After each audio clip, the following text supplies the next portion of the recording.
janganlah engkau marah. Itu sabda Rasulullah. Karena Allah sungguh telah memberikan rezeki kepada orang yang bertakwa. Setelah rezeki itu diterima, barulah diberikan tuntunan. Siapa yang memberi makan iftar puasa bagi orang yang berpuasa, maka dia akan mendapatkan pahala. Berpuasalah kalian karena melihat hilal, dan beridul fitrilah karena melihat hilal. Assalamualaikum warahmatullahi wabarakatuh. Kepada pemirsa yang saya hormati, sebelumnya alhamdulillahi nahmaduhu wa nasta'inuhu wa nastaghfiruh wa na'udzu billahi min syururi anfusina wa sayyiati a'malina. May yahdihillahu fala mudhillalah wa may yudlil fala hadiyalah. Asyhadu an la ilaha illallah wahdahu la syarikalah wa asyhadu anna Muhammadan abduhu wa rasuluh balahur risalah, amma ba'd. Pada pemirsa yang saya hormati, pertama-tama tentulah mari kita panjatkan puja dan puji syukur kita Subhanahu wa ta'ala yang telah begitu banyak memberikan nikmat kepada kita, terutama nikmat iman, Islam, kesehatan, dan kesempatan. Dengan kenikmat itu semua kita dapat menjalankan ibadah puasa. Semoga ibadah puasa kita nanti dapat mendapat pahala, menghapuskan dosa. Sholawat dan salam semoga senantiasa tercurahkan kepada junjungan kita Nabi besar Muhammad Sallallahu Alaihi Wasallam, seorang Nabi yang telah membawa kita dari alam kegelapan, alam jahiliyah, ke alam Islam, ke alam terang benderang, alam pencerahan ini. Para pemirsa yang saya hormati, dalam suatu hadis Nabi pernah bersabda, la tahtub, la tahtub, la tahtub. Janganlah engkau marah dan janganlah engkau marah, janganlah engkau marah. Dan di TKS hadis ini pun diajarkan dengan bunyi la tahtub walakal jannah. Janganlah engkau marah, nanti kamu akan masuk ke surga. Marah di sini oleh Rasulullah SAW adalah dilarang, karena memang yang namanya marah adalah salah satu tanda dari kita menjadi orang yang bertakwa. Sebagaimana dalam firman Allah Subhanahu wa ta'ala dalam surat Ali Imran yang ayat 133 sampai 134 yang berbunyi, a'udzubillahi minasyaitonirrajim, wasari'u ila maghfiratin mir rabbikum wa jannatin 'arduhas samawati wal ardu u'iddat lil muttaqin alladzina yunfiquna fis sarra'i wad dharra'i wal kadhiminal ghaidha wal 'afina 'anil nasi wallahu yuhibbul muhsinin, yang artinya, dan bersegeralah kalian kepada ampunan Rabbmu dan kepada surga yang luasnya langit dan bumi, yang disediakan untuk orang-orang yang bertakwa, yaitu orang-orang yang menginfakkan hartanya baik di waktu lapang maupun sempit, dan orang-orang yang menahan amarahnya dan memaafkan kesalahan orang lain. Dan Allah menyukai orang-orang yang berbuat baik. Nah, di sini di ayat tersebut disebutkan al-kadhiminal ghaidh, orang yang menahan marah.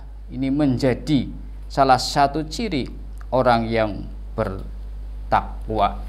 Oleh karena itu Rasulullah SAW sangat melarang untuk marah, terutama apabila marah itu marah yang tiada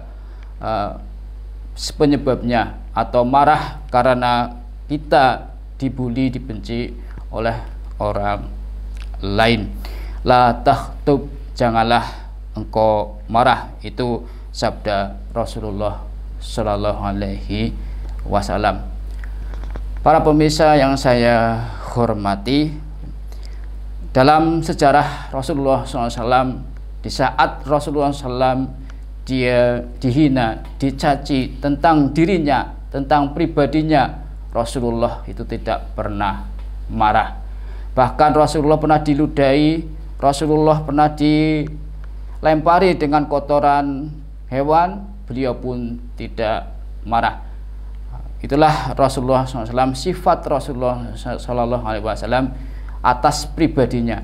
Kalau pribadinya yang ia hina atau pribadinya yang dicaci maki oleh umat, dia tidak marah.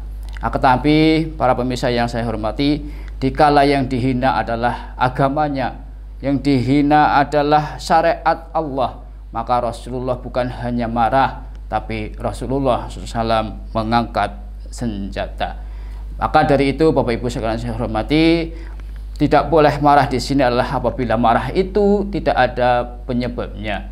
Kedua, apabila marah itu hanya sekedar karena kita dihina, karena kita dibully. Kalau kita sekedar hanya marah-marah biasa karena kehormatan kita dihina, tidak masalah. Tapi kalau marah kita berlebih, maka itulah yang dilarang oleh Rasulullah Shallallahu Alaihi Wasallam. Tahtub, lebih baik kita jangan marah, tahanlah marah, apalagi di bulan puasa ini.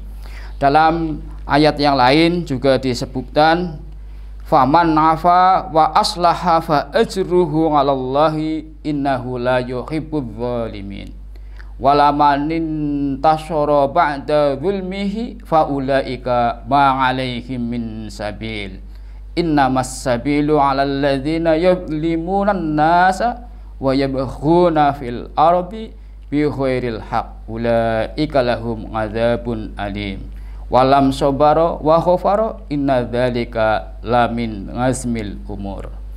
Maka barang siapa memaafkan dan berbuat baik, maka pahalanya atas tanggungan Allah.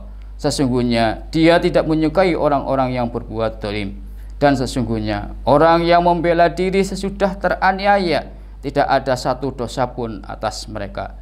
Sesungguhnya dosa itu atas orang-orang yang berbuat zalim kepada manusia dan melampaui batas di muka bumi tanpa hak.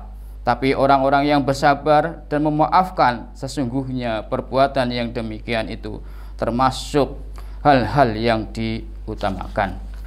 Itulah para pemirsa yang saya hormati, janganlah kita marah, tahan amarah. Memaafkan itu lebih baik buat diri kita, karena apabila kita dibina, dibenci, dibalas dengan hinaan, maka yang terjadi tidak akan ada selesainya. Kita akan saling menjelekkan, saling menghina satu sama lain. Sebagaimana dalam satu syair disebutkan, qalu sakatta wa qad husimta qultu lahum innal jawaba libabi syar'i miftahu wasamtu an jahili au ahmaqi syarafun wa fihi aidon lisaunil irdi islahu.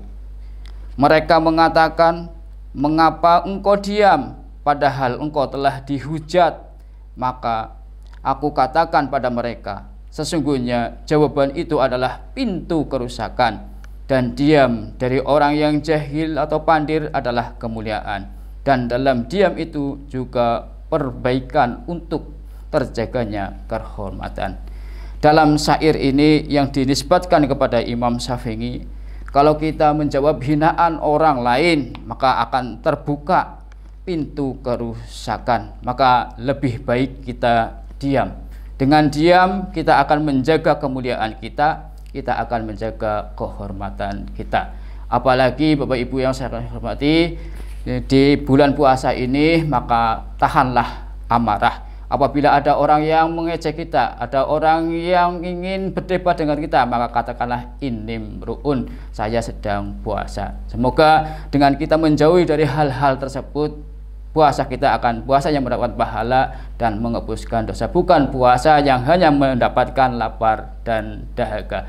Mungkin itu yang bisa saya sampaikan untuk kultum kali ini. Selamat berbuka puasa, menjalankan puasa dengan baik. Semoga puasa kita lebih baik dari puasa yang tahun-tahun yang dahulu. Demikian dari saya, wabillahi taufiq wal hidayah. Wassalamualaikum warahmatullahi wabarakatuh.